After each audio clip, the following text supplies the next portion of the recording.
Hi everyone! In this quick tutorial, I'll show you how to turn off WhatsApp notifications so you can enjoy some peace and quiet without constant pings. First, go to your phone settings, then tap on Apps.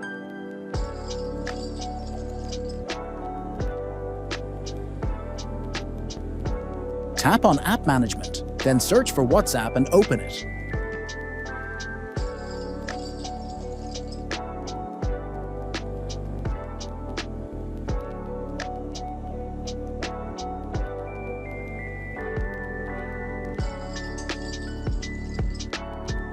Now tap on Manage Notifications and turn off the option.